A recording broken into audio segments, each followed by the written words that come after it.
63 سال عمر تھی حضرت علی کی، کوفے کے بازار سے گزر رہے تھے، ایک کافر نے آ کے خنجر مارا اور جناب علی المرتضیٰ شیر خدا کی داڑھی سے جب خون نکلا نا، وہ 9 سال کی عمر میں وعدہ کیا تھا کہ میں دین کا مددگار بنوں گا، اور جب 63 سال کی عمر میں زخم لگا کوفے کی گلی میں، جناب علی نے اپنا خون دیکھا اور جب زمین پہ گر رہے تھے تو پتہ کیا کہہ رہے تھے؟ فزت برب الکعبہ، لوگو رب کعبہ کی قسم میں کامیاب ہو گیا، میں نے آج اپنا وعدہ نبھا دیا، لے سجنا اسا توڑ نبھائی، لے سجنا اسا توڑ نبھائی تے جان دتی راہ تیرے، ختم ہو گئی بات، لے او سجنا اسا توڑ نہیں پائی، عشق لگا سی کھیڈا کھیڈ دی لو تے پھر مینوں کھیڈا پھول گئے دیا، میں کجل پایا سی یار دے ویکھنے، پھر وہ دی یاد وچ روندے آئی، ڈول گئیاں تے حیدر شاہ اس گلی کدے بھی نہ رول دی، پر ہن تے رول گئیاں تے بلے شاہ دی ہو جانے، سانو اپنی توڑ نبھا لیندے۔ کتب حدیث میں سب سے زیادہ فضیلت کی حدیث مولا علی شیر خدا کی، کیا شان پائی ہے، کیا مرتبہ پائے۔ 9 سال عمر تھی جب کلمہ پڑھا تھا، ویسے میرا تو خیال یہ ہے کہ یہ شروع سے کلمہ پڑھتے تھے اس لیے کہ پلے ہی حضور کی گود میں ہے۔ 9 سال کی عمر تھی جب باقاعدہ حضرت علی نے کلمہ پڑھا، 9 سال کی عمر۔ اللہ کے محبوب نے نہ کل صحابہ کو بٹھا کے کہا، اپنے کل رشتہ داروں کو، اہل قریش کو، کہ میں اللہ کا رسول ہوں تو کون کون میرے ساتھ چلے گا۔ کھانا کھانے سارے آ گئے، جب کہا نا تعاون کون کرے گا تو سب چپ کر گئے، جب کہا نا میں اللہ کا رسول ہوں تو پیچھے کون چلے گا۔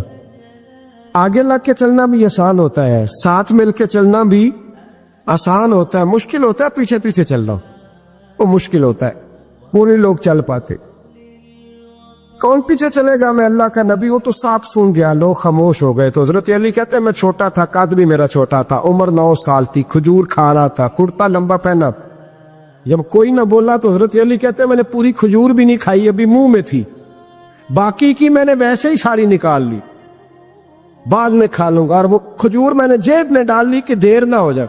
اللہ فرماتے ہیں میں پنجوں کے بل کھڑا ہو گیا اور میں نے دونوں بازو کھڑے کر کے کہا یا رسول اللہ یہ نہیں نہ بولتے، ابو لہب، عتبہ، عتیبہ، شعبہ، ابو سفیان نہیں نہ بولتے تو نہ بولیں، حضور آپ پریشان نہ ہو، انا حافظو کا یا رسول اللہ، انا ناصرو کا یا رسول اللہ، حضور میں ہر دشمن کے مقابلے میں آپ کی حفاظت کروں گا، دین کے ہر کام میں آپ کی مدد کروں گا۔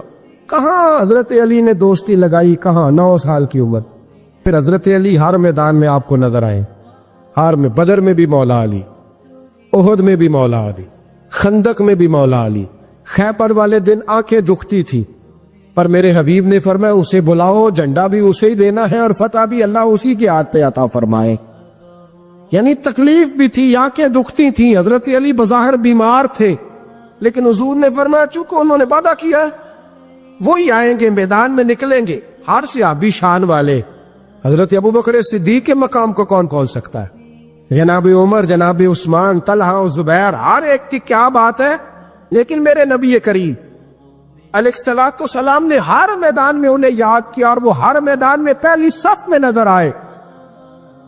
لیکن حضرت علی کو اتنا شوق تھا میدان جہاد کا، اتنی تڑپ تھی ان کے دل کے اندر کہ عرض کرنے لگے یا رسول اللہ صلی اللہ تعالی علیہ وسلم، رو پڑے، کہنے لگے حضور ساری دنیا میدان میں جہاد کرے گی اور میں یہاں عورتوں اور بچوں کے پاس رہوں گا، میں یہاں عورتوں اور بچوں کے بیچ وقت گزاروں، حضور مجھے لے کے جائیں۔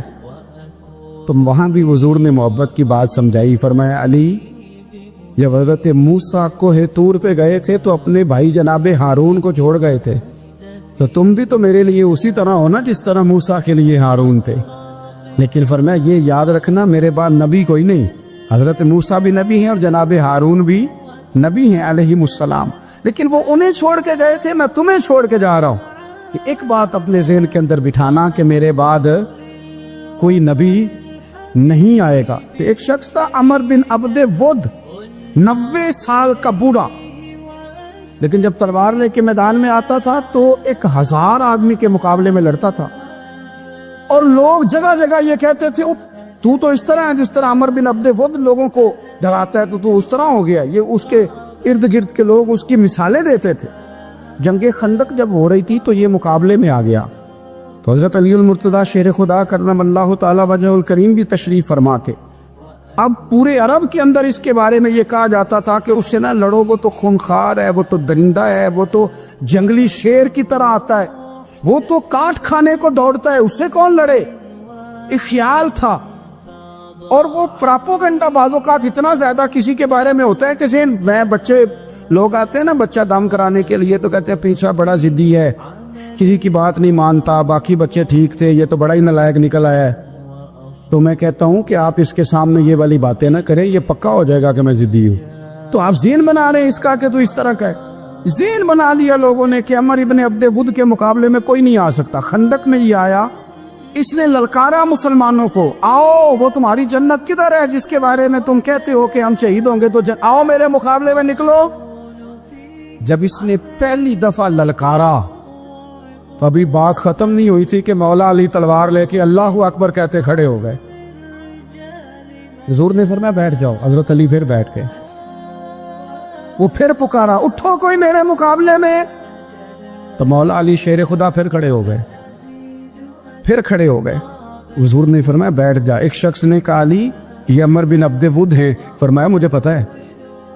نہیں سمجھے آپ بات، میں آپ کو سمجھا کے لایا ہوں پیچھے سے کہ پراپوگنڈا کرتے ہیں نا لوگ، ہو آگے نہ جانا، یا کرنٹ بڑا زیادہ ہے، وولٹیج بڑے سخت ہیں، تو آگے نہ بڑھنا. بھائی کیا ہو جائے، اٹھ باندھ کمر کیوں ڈرتا ہے، پھر دیکھ خدا کیا کرتا ہے. حضرت علی تیسری دفعہ اس نے کہا نا ہے کوئی، تو حضرت علی پھر اٹھے. اب تو رسول پاک صلی اللہ تعالی علیہ وسلم نے تھپکی دی. بعض جگہ یہ ہے کہ حضور نے خود تلوار تھمائی، سر پہ امامہ باندھا، اور حضور نے فتح یابی کی دعا فرمائی. حضرت علی گھوڑے پہ بیٹھے نکلے، اور جب اس کے سامنے گئے تو جا کے کہنے لگا میرا پتہ ہے. حضرت علی فرمانے لگے تو اپنا چھوڑ، میرا پتہ ہے تجھے، مجھے تو جانتا ہے. کہنے لگا میں 1000 کے مقابلے میں اکیلا لڑتا ہوں. حضرت علی شیر خدا فرمانے لگے پتہ نہیں تو کن سے لڑتا رہا ہے، جانے وہ کون ہے جن سے تو لڑتا رہا ہے، وہ کون 1000 تھے جو تیرے مقابلے میں آتے تھے، پتہ نہیں. تو کہنے لگا میرا نام میری ماں نے عمر بن عبد ود رکھا ہے. فرمایا چھوڑ تو، میری ماں نے میرا نام حیدر رکھا ہے.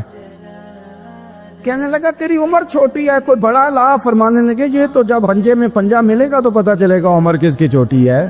ابھی تو کہانیوں سے متاثر کرنا چاہتا ہے، تو چاہتا ہے کہ تو پریشر ڈالے اور میں تیری بات سنوں، تو مقابلے میں آ، ڈینگے نہ مار، کہانیاں نہ سنا، دیواریں ہلتی رہتی ہیں اور در کانپ جاتا ہے. علی کا نام سن کے اب بھی خیبر کانپ جاتا ہے. تو مقابلے میں آ، تو باتیں بنا رہا ہے، کہانیاں سنا رہا ہے. وہ کہنے لگا تو بچہ ہے، میں چاہتا نہیں تیرا خون بہاؤں. تو حضرت علی کہنے لگے میں بڑے دن سے پریشان ہوں کہ کسی بے ایمان کا خون بہایا کیوں نہیں، میرا بڑا دل کر رہا ہے تیرا خون بہاؤں. اس نے بڑی زوردار ضرب لگائی.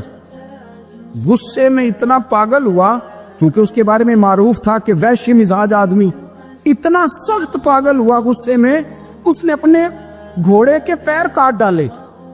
پہلے تلوار گھوڑے کو دے ماری، اس کو کاٹ کے دوڑا. یہ کیوں کرتے تھے لوگ، عرب کے لوگ اس وقت یہ کام کرتے تھے کہ ہم نے گھوڑا ہی مار ڈالا ہے تاکہ ہم بھاگ نہ سکے.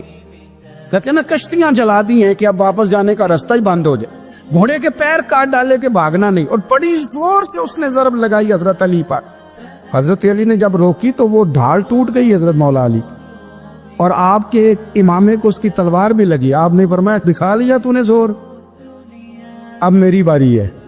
حضرت مولا علی شیر خدا کا قد بظاہر چھوٹا تھا. صحابہ کہتے ہیں ہم دور سے دیکھ رہے تھے، اللہ اکبر کہہ کے تھوڑا سا زمین سے وہ اٹھے، تھوڑا سا اٹھے، اور پھر دوبارہ نہیں انہیں تلوار چلانی پڑی. ایک ہی ضرب لگائی اور اس کے 2 ٹکڑے کر کے اسے زمین پہ پھینک دیا. تو عزیز دوست آپ یاد رکھیں گے اس بات کو کہ اپنی زندگی کے اندر مروب ہونا چھوڑ دیں. روب میں تاتاریوں نے مسلمانوں کو مروب کر لیا تھا، روب ڈال لیا تھا کہ ہم بہت بڑے لوگ ہیں. یہی آج ہمارے ساتھ بہت سارے لوگ کرتے ہیں، دلوں میں روب آ جاتا ہے، امیر رشتہ دار کا، فلانے کا، پھر وہ جو مرضی کرتا ہے. تاتاریوں کی ایک بی بی وہ کیا کرتی, وہ 9-10 مسلمان نوجوانوں کو سڑک پہ کھڑا کر جاتی, کہتی ادھر کھڑے ہونا, میرے آنے تک ہلنا نہ. جوان ہے لیکن روب ہے نا کہ یہ بڑے وحشی ہیں. اکیلی بی بی اندر جاتی, تلوار لے آتی, اور وہ کھڑے ہیں, وہ بھاگے بھی نہیں, اتنا ڈر گئے, ٹانگیں کانپ رہی, بھاگنے کی بھی ضرورت نہیں کر رہے. تسلی سے گئی ہے, تلوار لے کے آئی ہے, اور اس نے 9 جوان مسلمانوں کے گلے کاٹ دیے. اس روب سے نکلیں باہر. نوجوانوں سے کہتا ہوں نکلو. اور جن لوگوں نے دنیا میں انقلاب برپا کیا وہ غریب گھروں کے تھے, وہ لوگ تھے کہ جو بازار کسی بڑے قبیلے سے نہیں تھے. آپ محنت کریں, تعلیم حاصل کریں, جدوجہد کریں, مشقت کریں, اپنی زندگی میں کچھ مقاصد کے حصول کے لیے آگے بڑھے. اور اگر آپ کہیں کہ دائیں بائیں میرے فلاں آدمی مجھے یہ مشورہ دے رہا ہے, تو کچھ لوگ دنیا میں باتیں کرنے آئے, انہوں نے باتیں کرنی ہے اور بڑا فائدہ ہوتا ہے, ان کو باتیں کر لینے دیں, ان کو کرتے رہنے دیں.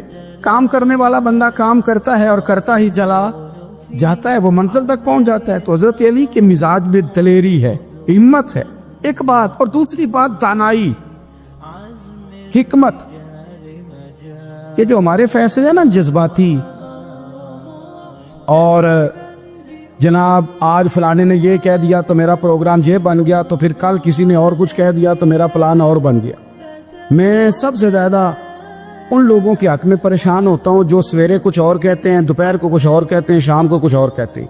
بھئی آپ کا کوئی نظریہ ہونا چاہیے, کوئی ویژن ہونا چاہیے زندگی میں, آپ کے اندر کوئی حکمت اور دانائی ہونی چاہیے.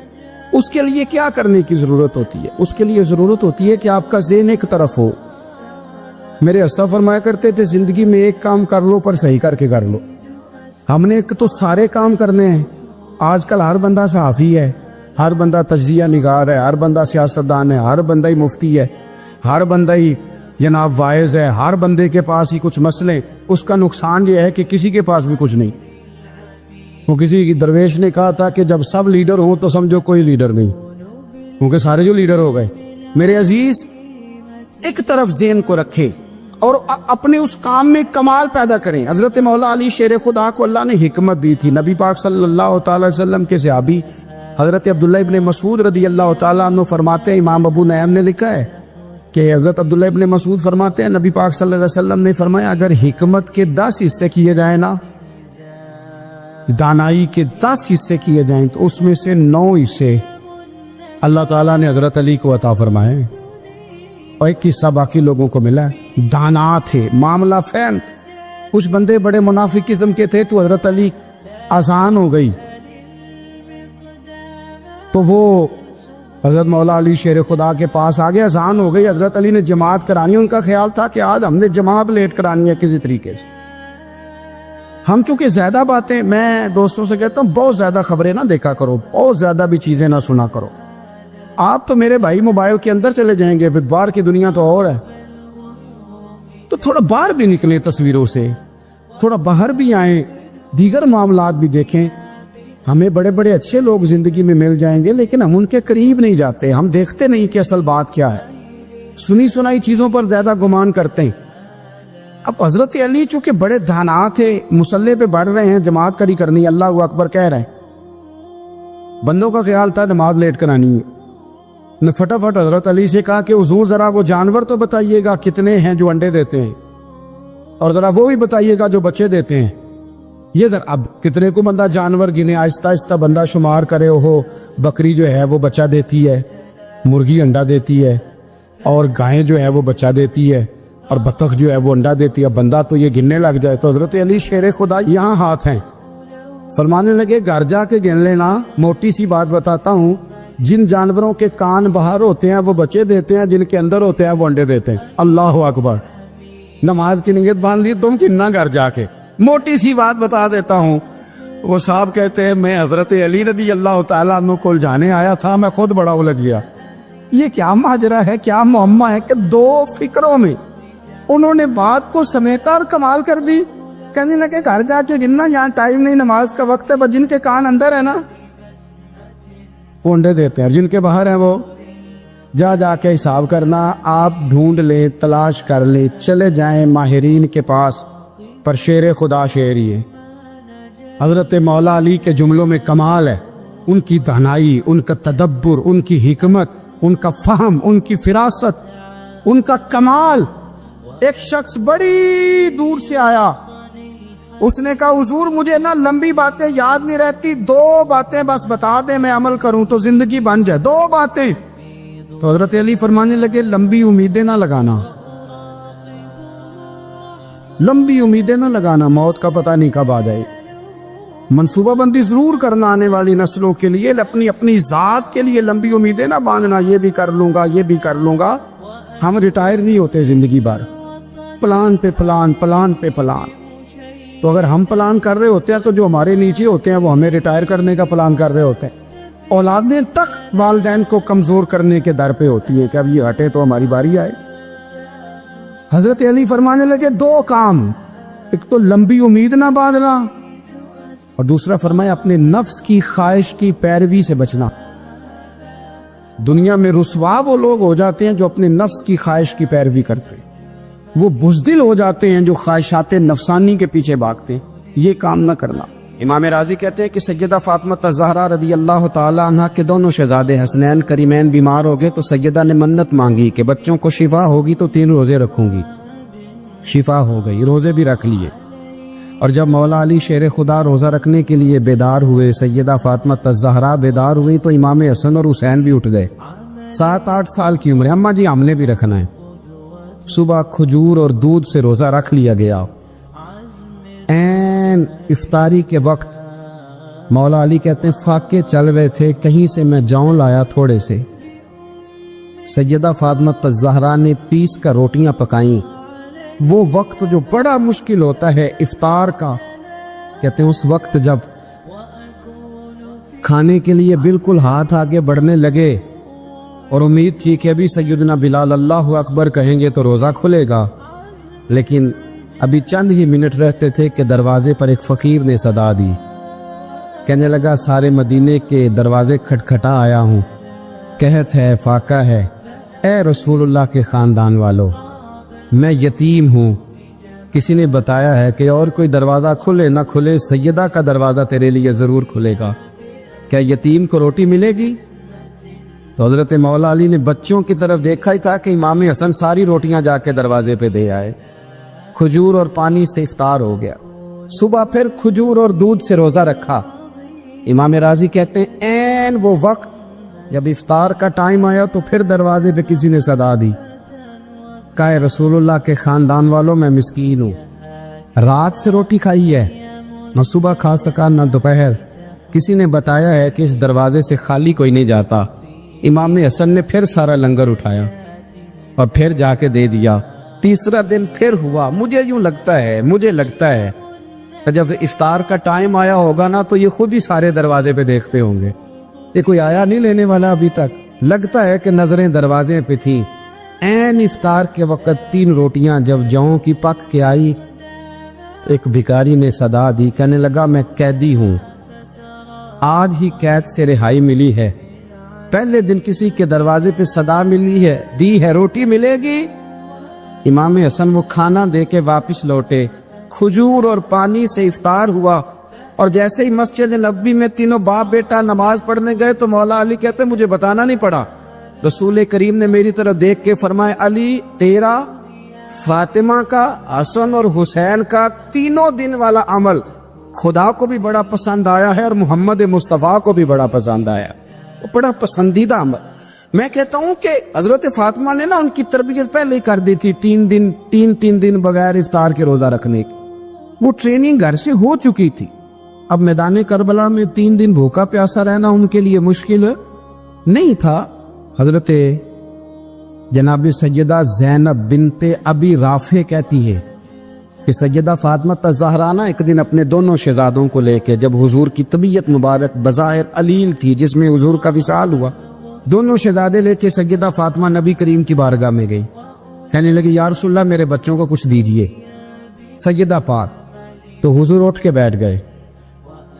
اس کندھے سے امام حسن کو لگایا اور اس سے امام حسین کو لگایا اور فرمایا فاطمہ کہ جو میرا حسن ہے نا اس کو میں اپنی ہیبت اور سرداری دیتا ہوں, اور فرمایا یہ جو میرا حسین ہے نا حسین کو میں اپنی جرت اور سخاوت دیتا ہوں.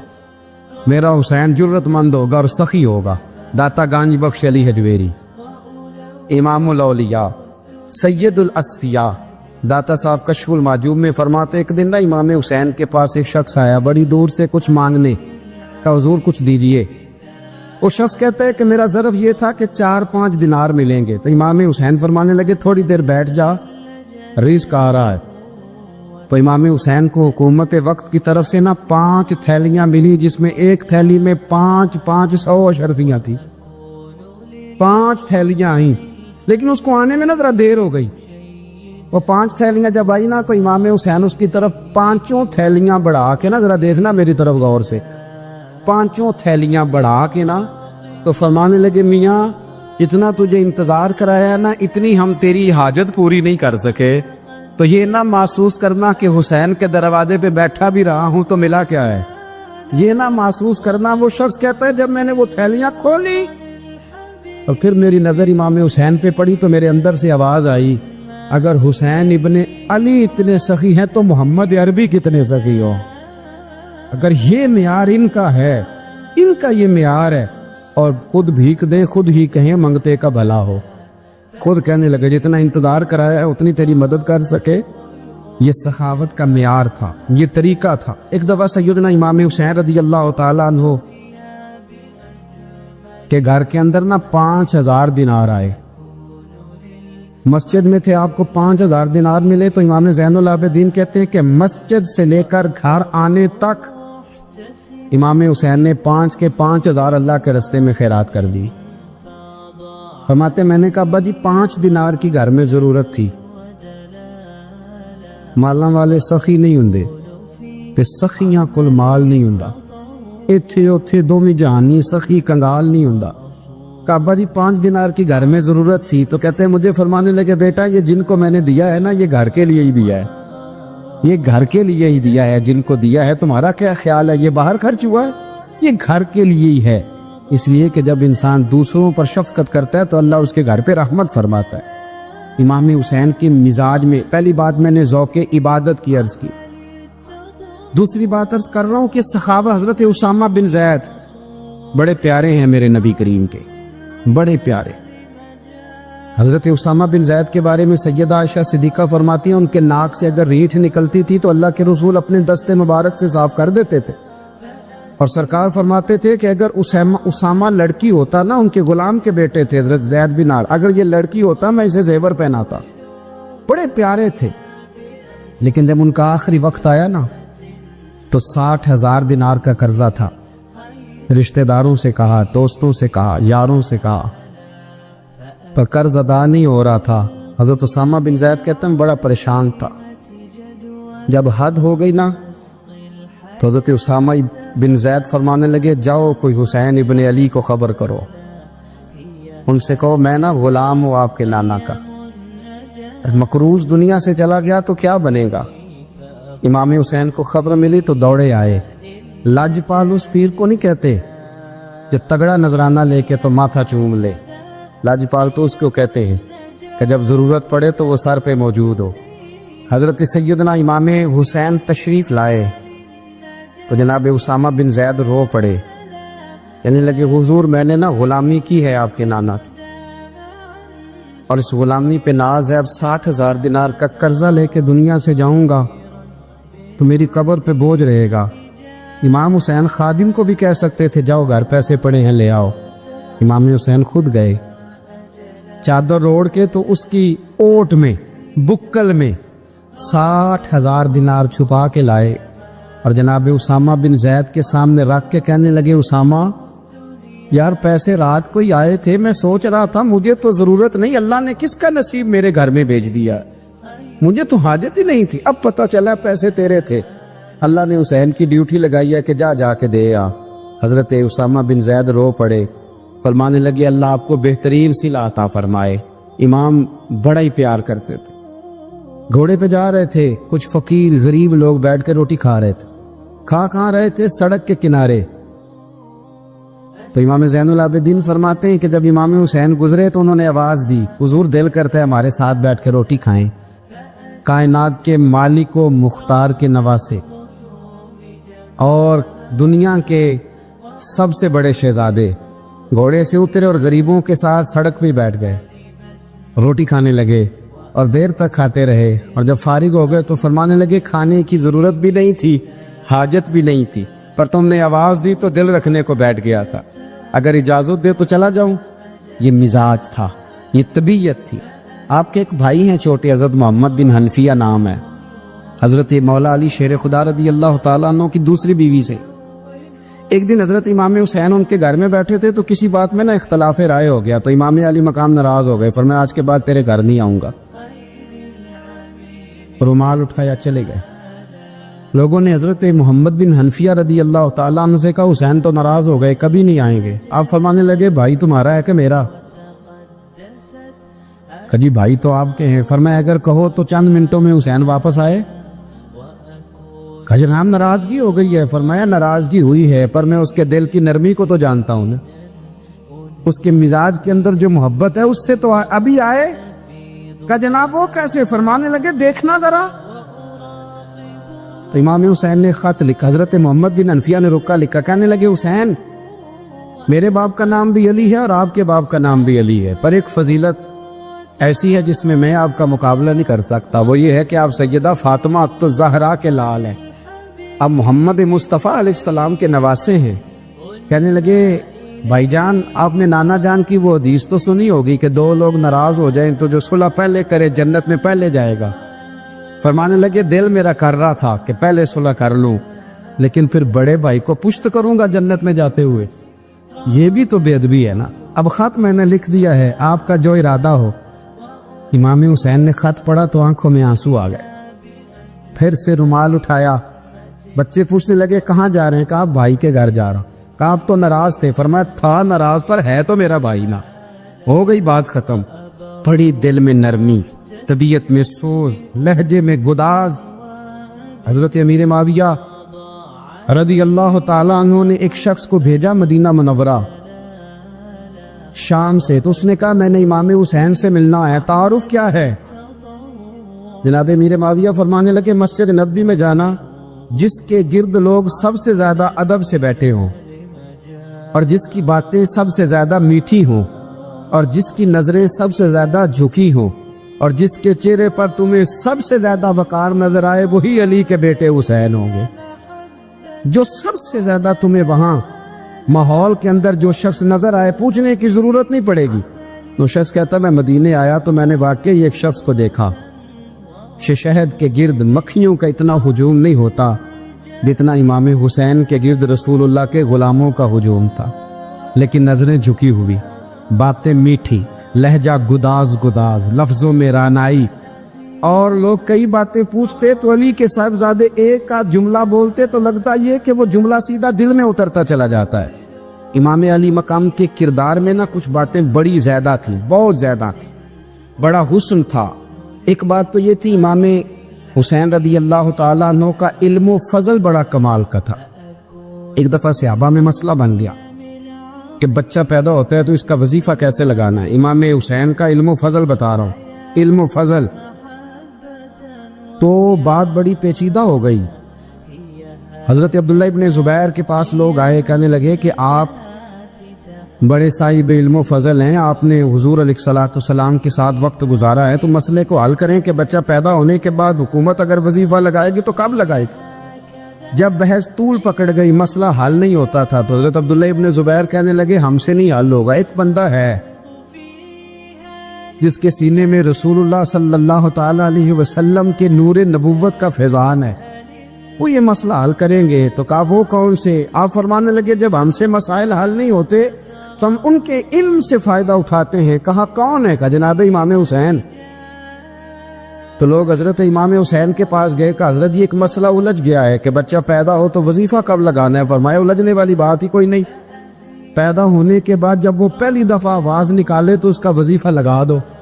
اس کا مطلب یہ ہے کہ وہ دنیا میں آ گیا ہے، اس نے اپنے آنے کا اظہار کر دیا ہے، اعلان کر دیا ہے، اب اس کا وظیفہ لگا دو۔ تو اس پر پھر صحابہ کا اتفاق ہو گیا۔ امام حسین کے علم سے، فضل سے لوگ فیض اٹھاتے تھے۔ حضرت سیدنا امام حسین کی شہادت کے بعد حضرت عبداللہ ابن زبیر رضی اللہ تعالیٰ عنہ نے قاتلان حسین سے خطاب کیا اور فرمانے لگے اللہ کی قسم تم نے اس شخص کو شہید کیا ہے جو راتوں کو لمبے لمبے قیام کرتا تھا، اور تم نے اس شخص کو شہید کیا ہے جس سے میں دن میں جب بھی ملتا تھا تو وہ روزے سے ہوتا تھا. تم نے اس شخص کو شہید کیا جو قائم اللیل تھا، صائم الدہر تھا. اس شخص کو تم نے شہید کیا. آپ کو پتہ ہے کہ میدان کربلا میں جب 9 محرم کو ابن سعد نے امام حسین سے کہا کہ جنگ کرو، اگر یزید کی بیعت نہیں کرنی، تو امام حسین نے فرمایا ایک رات کی مہلت دے دو، ایک رات کی مہلت دے دو. حضرت امام زین العابدین کہتے ہیں میں نے اپنے والد گرامی سے عرض کی کہ ابا جی آپ جہاد سے دور جانے والے تو ہیں نہیں، آپ تو جہاد سے پیار کرنے والے، اور یہ بھی پتہ ہے مجھے کہ یہ جنگ اب ہو کے رہے گی، تو ایک رات کی مہلت لینے کا معنی کیا ہے؟ بھئی کل بھی لڑنا ہے اور رات بھی لڑنا ہے، تو ابا جی ایک رات کی مہلت. تو سیدنا امام حسین رضی اللہ تعالیٰ عنہ فرمانے لگے بیٹا رات کی مہلت اس لیے لی ہے کہ میں آج رات کھل کے اپنے رب کی عبادت کر لوں، میں استغفار کر لوں، میں لمبے سجدے کروں.